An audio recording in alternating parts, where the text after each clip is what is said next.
옛날 우리 선조들은 한자로 의사소통을 했는데요. 이 소리 글자인 우리 한글과 달리 글자 하나하나의 뜻을 담는 형태이다 보니 이 세상을 들여다보는 또 다른 창이 되기도 하죠. 한자를 통해 세상을 새롭게 해석하는 최다정 작가와 이야기 나눠봅니다. 어서 오세요. 네, 안녕하세요. 예, 먼저 시청자들께 간단한 자기소개 부탁드리겠습니다. 네, 안녕하세요. 한자 줍기라는 책을 출간한 최다정입니다. 책의 제목처럼 저는 한자로 쓰인 고전을 공부하면서 그야말로 한자 줍는 일을 하고 있습니다.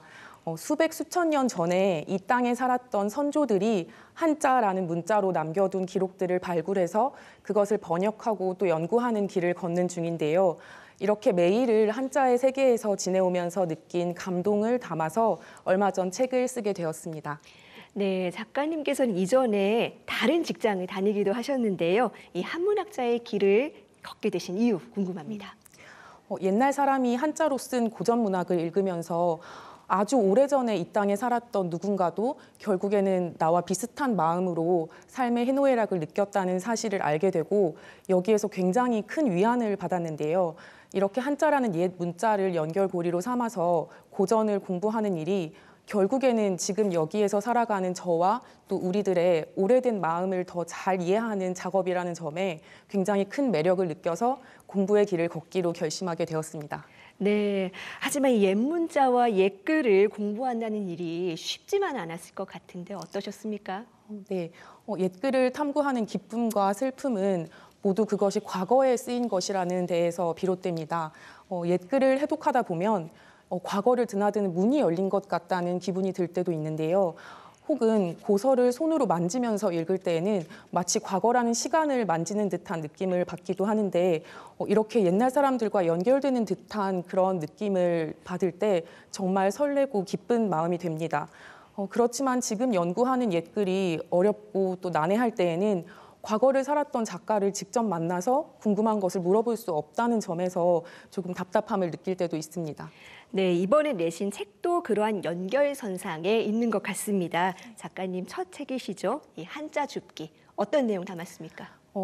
제가 공부를 하다가 의미가 특별하게 다가오는 한자들을 발견할 때 이것을 옮겨 적어둔 수첩이 있는데요.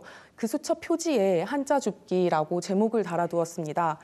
옛글을 공부한다는 것이 때로는 독백처럼 느껴지거나 또 외로울 때도 굉장히 많았는데요. 그럴 때 이 한자 줍기 수첩에 적어둔 아름다운 한자들이 제가 하는 말들이 혼잣말이 아니라면서 따뜻하게 손을 잡아주는 것 같았고 그런 느낌이 공부하는 저에게는 굉장히 큰 위안으로 다가왔습니다.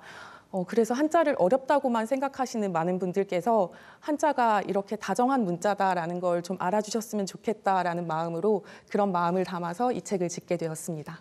네, 책에 모두 54개의 한자어가 나옵니다. 보면서 참 따뜻하고 다정한 느낌이 들었는데요. 이 글자들 중에 작가님께서 가장 좋아하시는 글자는 어떤 걸까요? 제가 가장 애틋하게 여기는 단어를 꼽자면 상우라는 단어입니다. 이 상우는 글을 매개로 해서 시간을 거슬러 올라가 옛사람과 벗삼는다라는 뜻인데요. 네. 제가 맹자를 읽다가 줍게 된 단어입니다. 옛글에 쓰인 한자들을 하나하나 음미하면서 천천히 글을 읽다 보면 마치 옛날 사람과 깊은 대화를 나누면서 그 사람과 친해진 것 같다는 기분이 들 때도 있는데요. 그래서 때로는 이 옛 학자가 저의 벗이 되어서 저를 진심으로 응원해주고 있다는 생각이 들기도 합니다. 이렇게 제가 어려운 공부를 하는 의미와 보람이 이 상우라는 단어 안에 녹아 있다고 할 수 있겠습니다.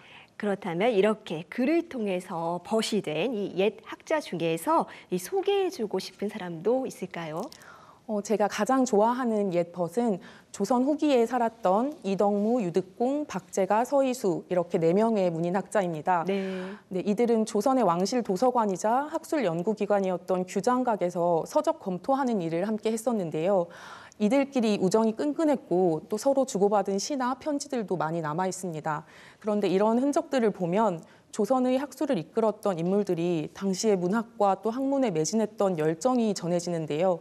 이런 옛 선배 학자들이 공부에 임했던 그런 자세에서 저는 큰 감흥을 얻곤 합니다.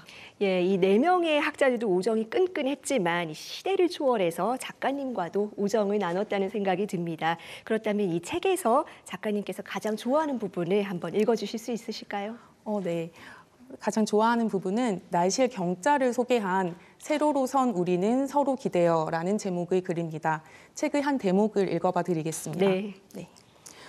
경은 배틀에서 열을 맞춰 세로로 뻗은 날실처럼 변치 않는 중심축이 되어주는 존재를 의미한다. 우리는 세로로 선 것에 기댄다.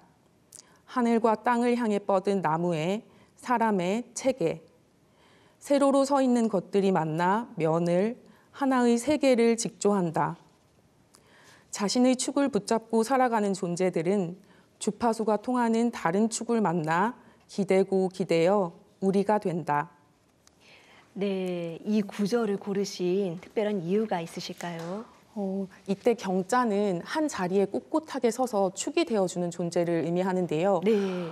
한문 공부를 하는 사람은 공자나 맹자의 언행이 담긴 경서에 기대어서 공부를 하는데 이렇게 사람들은 책에 기대기도 하고 아니면 또 나와 함께 이 두 발로 땅을 밟고 서 있는 다른 사람에게 기대어 살아가기도 합니다. 또 때로는 또 늠름한 나무에 등을 기대어서 쉼과 또 위안을 얻는 것처럼 네. 이렇게 세상 모든 존재들은 서로 기대어서 우리로서 함께 살아간다는 것이 저에게는 굉장히 큰 응원으로 다가왔습니다. 네, 경이라는 이 한 글자에도 참 다정한 사유가 담겨 있다는 생각이 듭니다. 그렇다면 이 한문학자로서 앞으로의 계획은 무엇입니까? 네, 제가 한문 공부를 하면 할수록 한문 실력에는 정말 끝이 없다는 것을 매 순간 느낍니다. 네. 그래서 옛 문인이 한자로 뭐라고 써두었고 글에 어떤 마음을 숨겨두었는지 그것을 더 정확하게 읽어내기 위해서 게을러지지 않고 매일 성실하게 공부해 나가고 수련하는 것이 저에게는 가장 가깝고도 또 절실한 계획입니다. 그래서 궁극적으로는 지금도 도서관 고서실에서 먼지 쌓인 채로 잠자고 있을 네. 수많은 그런 옛 작품들을 발굴하고 또 연구해서 많은 분들께 그것을 알려나가는 일을 하는 것이 저의 궁극적인 꿈입니다. 네, 언어와 글자를 접하는 경험이 소중한 이유는 무엇보다 이렇게 세상을 바라보는 관점을 풍성하게 해주기 때문이겠죠. 오늘 말씀 잘 들었습니다.